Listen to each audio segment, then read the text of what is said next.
Endang Murtiningrum dituduh oleh para keponakannya memasukkan akta kelahirannya dalam sengketa tanah. Halo sahabat setia pendengar kebijakan publik, kembali lagi dengan kita di podcast The Rest. Dengan kita bertiga, aku Herdian Ramadona dengan NIM 154 dan rekan-rekanku. Hai semuanya, aku Eka Nurul Amalia dengan NIM 139. Udah siap banget nih ngobrolin topik yang agak rumit tapi menarik banget. Dan aku, Salafsya Nabila dengan NIM 142. Di sini aku bantu ngulik sisi hukumnya. Kasus yang kita ambil kali ini cukup unik tentang seseorang yang kehilangan identitas hukumnya karena kesalahan administrasi negara. Betul banget nih, jadi di episode kali ini kita akan membahas judul yang sangat mendebarkan karena tentang identitas yang hilang, kasus Endang Murtiningrum dan catatan sipil yang bermasalah. Jadi langsung aja kita masuk ke ceritanya. Check it out. Jadi Lisa, kasus ini tuh berawal dari seorang warga bernama Endang Murtiningrum dari kota Kediri. Pada tahun 2017 ini, Bu Endang ini mau mengurus balik nama sertifikat warisan dari orang tuanya. Tapi waktu dicek ke Dinas Kependudukan dan Pencatatan Sipil atau Disdukcapil Kota Kediri, akta kelahiran Bu Endang tuh ternyata udah diganti sama nama orang lain. Namanya jadi Ibu Ika Meini Munyangsari. Iya, itu betul. Nah, dari situlah masalah makin muncul. Karena perbedaan data itu, Endang dituduh memasukkan akta kelahiran oleh keluarganya. Bahkan sempat penjara selama 3 bulan. Bayangkan, identitasnya aja dipertanyakan oleh negaranya sendiri. Dan akhirnya tuh pada akhir 2025 kalau nggak salah ya, Bu Endang ini menggugat kepala Disdukcapil ya, Kota Kediri ke Pengadilan Tata Usaha Negara. Karena merasa sangat dirugikan nggak sih atas hilangnya identitas dirinya dari data resmi kependudukan di sana. Iya, betul. Kasus ini kan kelihatannya administratif ya, tapi sebenarnya punya dampak sosial dan hukum yang besar banget. Ya, benar banget. Iya benar banget sih. Nah, di sini kita bakalan bahas lebih dalam lagi dari kasus ini nih, Lisa.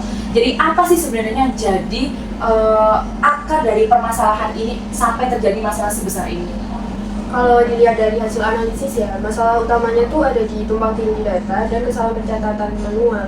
Karena data kependudukan zaman dulu kan masih dicatat pakai tulis tangan Iya, ya, benar-benar. Jadi kemungkinan bisa aja terjadi duplikasi nomor register akta kelahiran Bu Endang itu tadi. Bener banget sih. Dan di sini terlihat adanya kelalaian dari Disdukcapil nggak sih yang tidak melakukan kelihatan banget sih. validasi data lama. Padahal kan tugas utamanya adalah memastikan semua data warga tetap valid dan terlindungi. Iya sih, jadi kayak bisa kita simpulin nih, kayak kelalaian administratif ini tuh bukan hal yang kecil gitu ya. Iya. Karena akibatnya ya Bu Endang ini bisa kehilangan hak-hak kedataannya ya, termasuk hak waris atas dan status hukumnya juga. Bahkan dampaknya tuh udah melebar ke ranah sosial. Bu Endang juga sempat digugat kan sama 23 keponakannya itu karena dianggap memalsukan akta kelahirannya gitu. Nah, kasus ini tuh juga memunculkan konflik keluarga yang panjang banget sampai saat ini. Iya, dan dari sisi publik pun kejadian kayak gini bikin kepercayaan masyarakat terhadap instansi pemerintah tuh menurun nggak sih? Iya, pasti. Kalau satu data aja bisa salah, gimana masyarakat bisa percaya dengan sistemnya? Pasti bakal terjadi kesalahan-kesalahan lagi nggak sih? Iya, bisa dia terulang juga. Nah, kalau dari sisi hukum administrasi negaranya nih, sebenarnya siapa sih yang harusnya bertanggung jawab dari masalah ini menurut kalian? Kalau secara hukum sih Disdukcapil yang bertanggung jawab karena kan mereka memegang otoritas dan dari data kependudukan itu sendiri nggak sih? Dalam prinsip good governance, negara juga harusnya melindungi hak administrasi setiap warga negara kan? Jika ada data seorang hilang, dan itu tuh termasuk bentuk kelalaian dari pihak Disdukcapil nggak sih yang berdampak kalau Iya, hukum benar. juga? Iya, betul banget. Dan dari sisi administrasi publik, ini tuh menunjukkan lemahnya sistem pengawasan internal di lembaga pemerintah kita ya kan. Kadang kan petugas cuma menjalankan prosedur tapi nggak melakukan verifikasi, apalagi kayak buat data-data lama gitu pasti udah dilupain aja gitu. Iya, sepakat. Dan satu lagi yang aku tahu nih ya, dari kasus ini tuh Bu Endang juga kesusahan nggak sih buat dapetin akses dokumen dari Disdukcapilnya. Jadi kayak Disdukcapil ini nutup-nutupin gitu loh, biar nggak dilihat dokumennya. Padahal itu kan jadi hak warga Indonesia ya dalam Undang-Undang Keterbukaan Informasi Publik. Jadi kayak Disdukcapil ini nutup-nutupin gitu loh, nggak terbuka buat dokumen-dokumennya Bu Endang. Iya, bener banget. Jadi bisa dibilang kasus ini tuh jadi kesalahan, bukan hanya kesalahan teknis tapi juga pelanggaran terhadap transparansi instansi pemerintah nggak sih? Iya, benar-benar banget. Sal, kalau nggak salah nih, pertengahan Oktober gitu ya, kasus ini udah selesai nggak sih? Maksudnya di PT UN-nya udah selesai. Iya benar, sidangnya itu udah selesai di pertengahan Oktober kalau nggak salah ya. Terus itu gimana itu hasilnya? Aku nggak, maksudnya pas akhir-akhir aku nggak terlalu ngikutin sih. Jadi aku masih nggak tahu akhirnya itu yang menang siapa antara tergugat apa Bu Endangnya. Kalau dilihat dari hasilnya sih, dari pihak penggugatnya ya si Ibu Endang Nurtiningrum ini yang menang. Ya soalnya dari web kan aku baca tuh, ternyata tuh PT UN tuh menghukum si tergugat atau Disdukcapil ini buat bayar ganti rugi ke Bu Endang.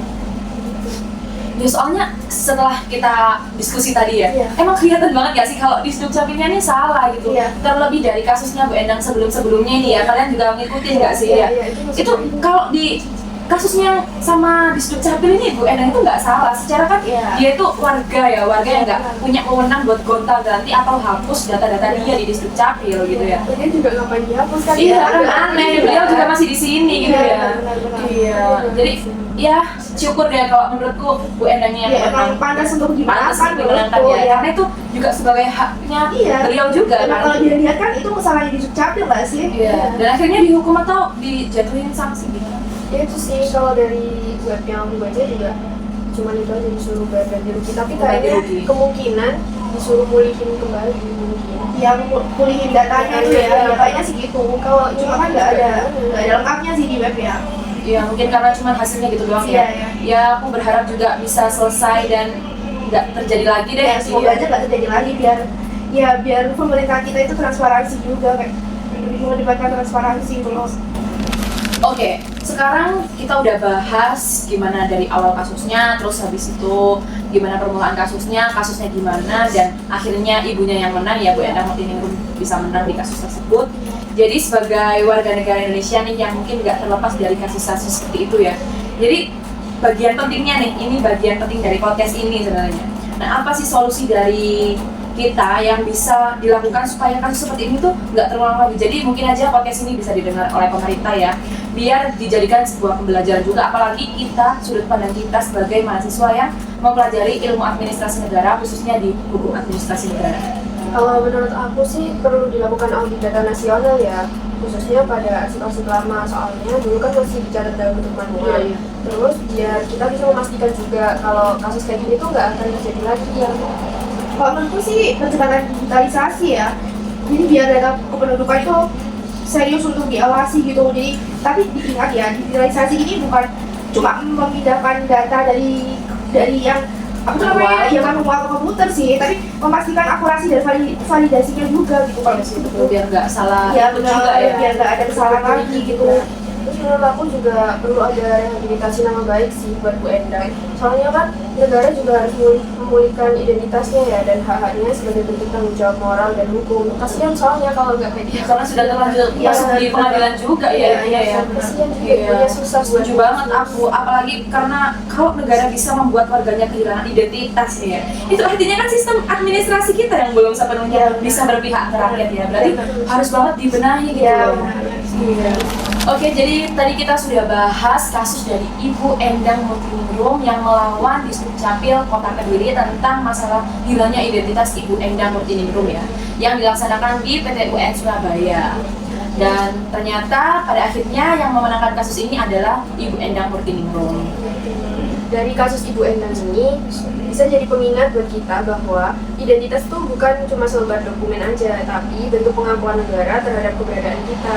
Iya benar, dan perlindungan terhadap data pribadi serta administrasi publik yang akurat adalah bagian dari hak asasi manusia. Kalau sistemnya lalai, maka keadilan administrasi juga akan ikut hilang.